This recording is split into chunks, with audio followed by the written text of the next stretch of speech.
Hey, what's up, guys? This is day 28 of the All in Faith Challenge, and today we're going to be talking about sacrificing your money for a specific purpose. For me, my challenge has been handing over control of my finances, handing over control of this idea that I can provide for my family, provide for myself, and um, help God accomplish the dream that He has for me by doing it on my own, by trying to become a success, by trying to, um,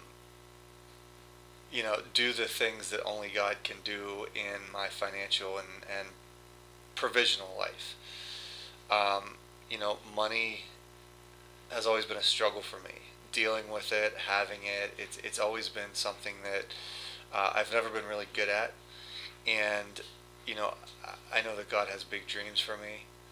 And, you know, there's a certain way that I feel it needs to be done, or I think that needs to be done, or, I try to help God. And a lot of times when I help God try to do things, I just end up making a mess. I can't tell you how many businesses I've started in pursuing this.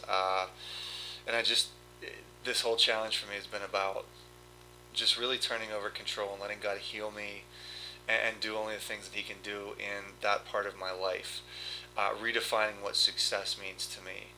Um, so this part of the book Radical and this part of the challenge specifically today is very much focused or directed towards me.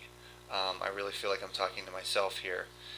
Um, but in the book Radical, David Platt talks about sacrificing your money for a specific purpose. And he starts out this section by saying, notice I didn't merely say give, I say sacrifice. This won't be easy, but the dividends will pay, not just for the recipients of your sacrifice, but for you. Um, I don't know what your financial status is. I don't know, you know, whether you have a bunch or whether you don't have much.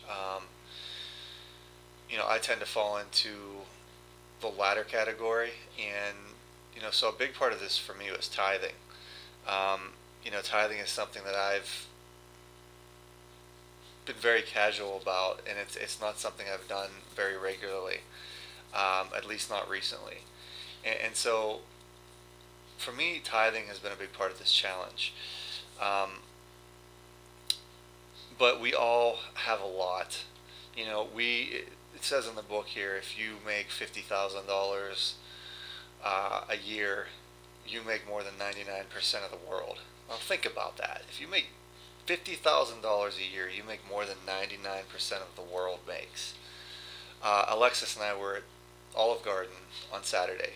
We we had a very nice meal, and as I looked at this meal, I even said to her, I said, this is something that probably 90% of the people that have ever been on the face of this planet have never experienced. They've never experienced a meal like this.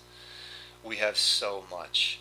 And so the challenge for today is to really assess your financial life, really assess the things that you have and the stuff that you have, and really look at what is necessity and what's luxury, and begin to orient your life around this idea that, look, I've been given a lot. Do I need all of this? If I don't need all of this, what are my needs? And if I don't, if I can meet those needs and have all of this left over, how do I use that?